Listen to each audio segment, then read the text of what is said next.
I know there's a lot of discourse when it comes to the results of the hit show Game of Thrones, but there was a very cool scene that I never seem to forget. It was the scene between Cersei Lannister and Littlefinger on how knowledge is power. Only for Cersei to tell him as she dominates the scene that power is power. And from a great house, the Lannisters were actually based on a real powerful family. But sometimes I wonder how many wealthy and influential families are there and what made them so powerful. Alongside the riches, the land, and the status, I definitely would like to know. Hi, my name is Jessa, and please join me as we look together our top 10 most powerful families in history you never knew. And before we begin, in the last video I was in top 10 disturbing moments from the Middle Ages you wish you could forget, I gave you guys a riddle. Did you get it? The riddle was, what is the longest word in the dictionary? The answer is, drumroll please, smiles, because there is a mile between each S. Oh. Your next riddle will be at the end of this video. Anyways, let's get started. Number 10. Claudia and Julius families. As powerful families go, number 10 definitely goes to the ones who reigned one of the most renowned ancient civilizations known to man, the Claudia and Julius families of the Roman Empire. Their legacy expanded and comprised of the following 5 Roman emperors: Augustus, Tiberius, Caligula, Claudius, and Nero. The name Julio-Claudian is a historiographical term deriving from the 2 families composing the imperial dynasty, the Julius Caesars and the Claudi Nerones. And although I'd love to break down the 5 emperors, and I will in the next video, I'll talk about the last emperor of the Claudia and Julius family line, Nero.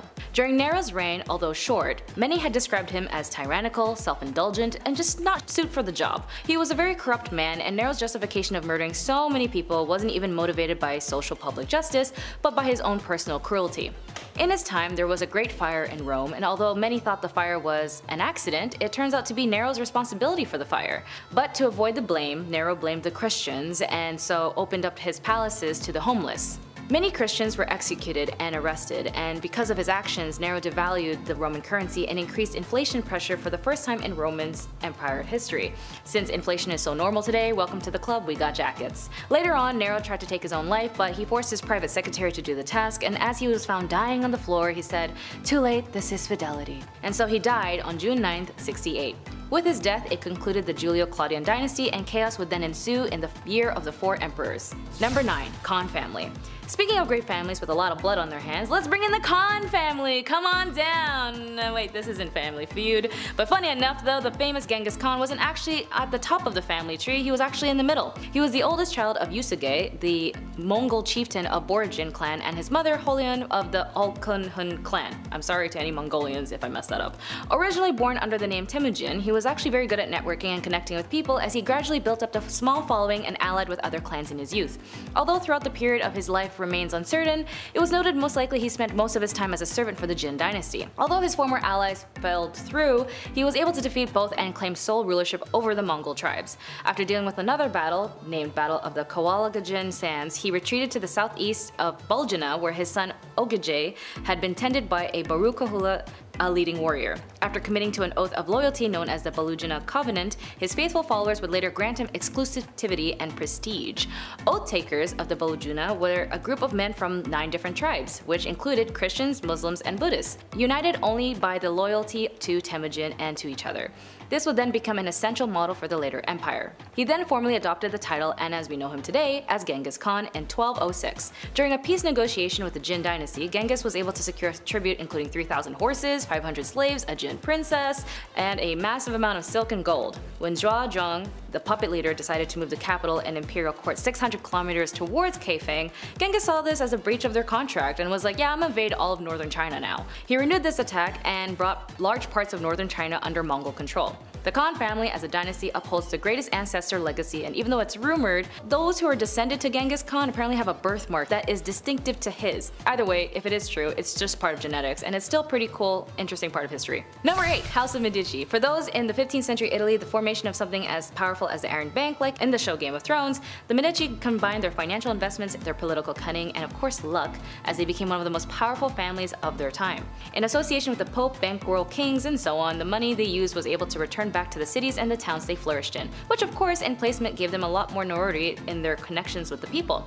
I mean, what could they afford to lose? After all, at this point the world was literally in the palm of their hands. But in truth, the family as a whole, as they grew with political and marriage prospects, that they gained their rise into power, and they also just loved art. In fact, they really loved art so much that they basically helped fund the Renaissance.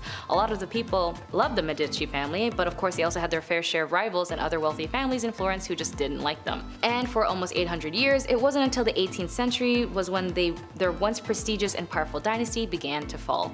The bank in itself was losing notoriety as the Medici lacked male heirs. Cosimo, the Medici Grand Duke, hoped to restore Florence Republic. However, the restoration of the Republic would also mean the resignation of Siena to the Holy Roman Empire, which was endorsed by his government. Europe overwhelmingly ignored his plea, but Great Britain and the Dutch Republic were the only ones who showed some support of it.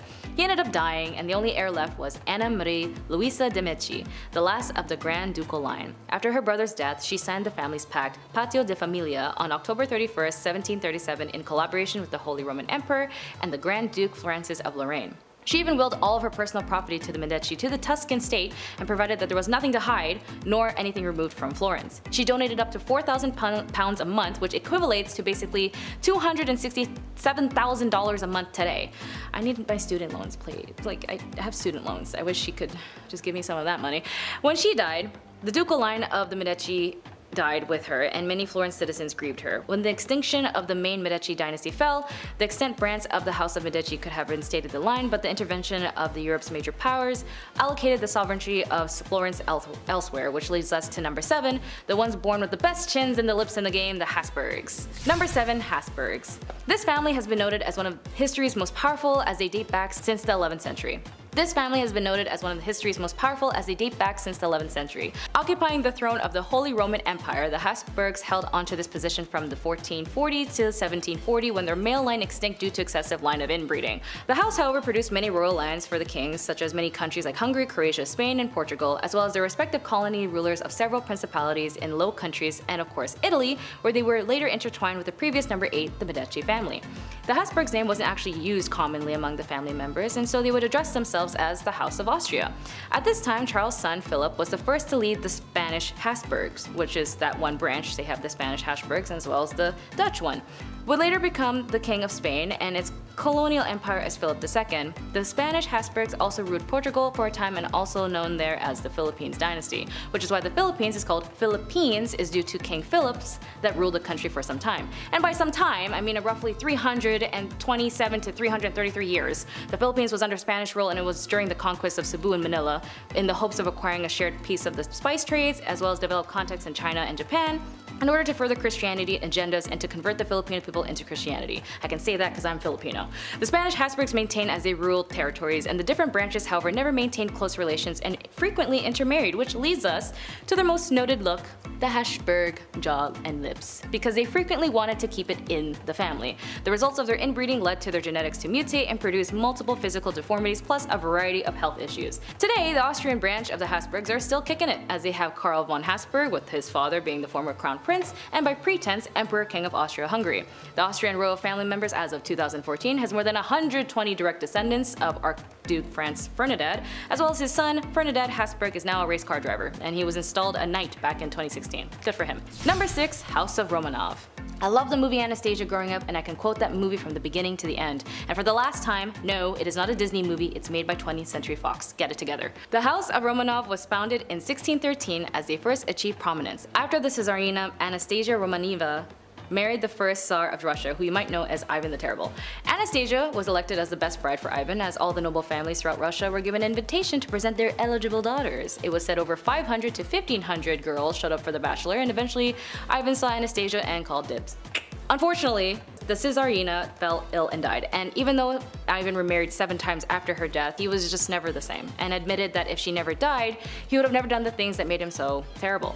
The House of Romanov then flourished as they became Russia's second reigning dynasty, and it wasn't until Emperor Nicholas II, who we know was the last Tsar of Russia, whose decisions and lack of proactive action led the Romanovs' family's demise one summer in 1918. When it came to political decision-making, one hopes their leaders understand their people's needs first before their own. Nicholas felt unprepared for the duties of the crown, and he even asked his cousin and brother-in-law, "What is going to happen to me in all of Russia?" Even though he felt underprepared and unskilled, Nicholas was still able to maintain the conservative policies favored by his dad throughout his reign. His old-fashioned beliefs, however, would showcase him as a stubborn leader and willing for change, as he would reject constitutional limitations on his power. Unfortunately, the reign of Nicholas II was unkept with multiple tragedies that was made indirectly or directly by him in power. from the Russian-Japanese War, the anti-Semitism programs, as well as the manifesto that he created to restrict Finland's autonomy, and the Bloody Sunday where workers and unarmed demonstrators were met with fire shots by imperial guards. When the First World War occurred, it developed badly for Russia as Russia was unprepared for the war, and after the war, over 60,000 soldiers would join the revolution and deprived the king of his troops. Nicholas and his family had no choice but to submit, and they were abdicated on March 1917, and alongside him and his family residing in a house, they were all executed in the basement. Although the direct line of Nicholas II died from the casualties, there are members of the House of Romanov still alive today, including Alexander II's great-great-granddaughter and great-great-grandson, as well as the great-great-great-grandson of Nicholas I of Russia. Number 5. Hermes Family.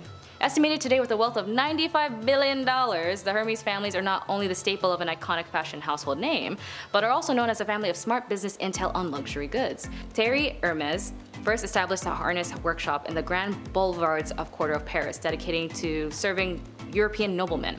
He created high-quality harnesses and bridles for the carriage trades, winning several awards, including the first prize in its class in 1855. The business was then passed along to his son Charles, who took over management in 1880 with the help of his sons. Charles introduced saddlery, like the thing with saddles, and started selling his products in retail. Charles introduced saddlery and started selling his products in retail. The company then spread throughout the elite of Europe and to North Africa, Russia, Asia, and the Americas. The line then spread from saddles to accessories, and by 1922, the first Hermes leathered bag was introduced. After a meal, Charles' son heard his wife complaining about not finding a nice bag that she liked. After it launched a classic Hermes silk in 1949, then they released their perfume. Like all iconic fashion brands, they also had their fair share of ups and downs and declines and then revamps. After apparent success in 1970s, an independent Hermes store was established in Hong Kong and then exemplified by multiple stores worldwide. A market shift was made as natural materials were renewed for Hermes fragrances and then improved the company's prospects. In the 2000s to today, Jean-Paul Gaultier became head designer and debuted his first ready-to-wear collection in 2004 after being held for the firm for over 28 years. He was marked as Europe's greatest authorities on luxury. Hermes announced an increase of a turnover of 9.7%, which represented more than 4 billion euros in sales. My god. This was exceptionally growth in Asia, excluding Japan, as the turnover grew to 7%. After the health crisis that occurred in 2020, that we all know about, the sales went down by 7%, but then it went back to 33% in 2022. And by the end of December 2016, the Hermes families as well as their partners owned 65.1% of the shares, capital, and direct ownership. Number 4. Capetian Dynasty. Known as the House of France, it is among the largest and oldest royal houses in Europe and the world, dating as far as 1036 years ago, stemming from descents from Hugh Capet of France, King Juan Carlos of Spain, and Grand Duke Henry of Luxembourg are all members of this family. This family has survived it all, from being part of the Crusades, French Revolutions, Napoleon, and they managed to hold on and spread far and wide in their family's name, power, and bloodline. Many years have passed since the Capetian monarchs ruled a large part of Europe, however they still remain as kings as well as other titles. The current legitimate and senior member is Louis Alphonse de Bourbon, also known as his supporter as Duke Andrew. He actually holds current legit claim to the French throne, but the French don't really recognize anyone as king. Overall, dozens of branches of the Capetian Dynasty still exist throughout Europe. Number 3. The Rockefeller Family. Dear Mary, I've struck gold, and by gold I mean oil. The Rockefeller family fortune came from Standard Oil and ExxonMobil John D. Rockefeller as he founded the Standard Oil in 1870, and just like that, he became the world's richest man alive. Family is an American industrial, political, and banking family that owns up to the world's largest fortune, and the company was broken up under antitrust laws and renamed ExxonMobil. But the Rockefeller family still has significant shares in the company. This family is known as one of the richest in the world for many years, but they have lost a little ground with the drop of the price of oil. A trademark of the dynasty over 140 plus years has been remarkable unity as it's been maintained, despite major divisions that developed in the late 1970s. Politics. The family is still worth billions though, and members are still trying to promote their political beliefs and causes through donations. Either way, the Rockefellers are commonly regarded as one of, if not, the strongest and most powerful and influential households in the United States history. Number 2. Mars Family. Shoot for the stars and you might land on Mars. Mars, as you know, isn't just a planet, but it's also a nice tasting candy. And more importantly, Mars Family is known to have an estimated wealth of over $160 billion. A multi-generational family business, though, is undoubtedly comfortable and of course widely known. Today, this company is better known for making M&Ms than the Mars bar, but still, who wouldn't want to dress up in as an M&M? No matter the color you pick, it's still chocolate. So aside the chocolate, they also help support animal care in both pet food and vet medicine. They are also proud owners of major food brands like Pedigree, Whiskas, and Royal Canin. They also own the biggest private American chains of vet hospitals, including VCA, Banfield, and this family is very protective of their privacy, aside some of their members just being photographed in public. Either way, good on them. Number 1. Walton family. And finally, we bring this list to a final close with the current richest and most powerful families, where they roll back those prices as you win in the mega shop with your family, including your screaming child, the Walton family, aka Walmart. Not only does this family know their retail revenue, they also are estimated a network of $224.5 billion, and as of 2023 an estimated global revenue of $611.3 billion.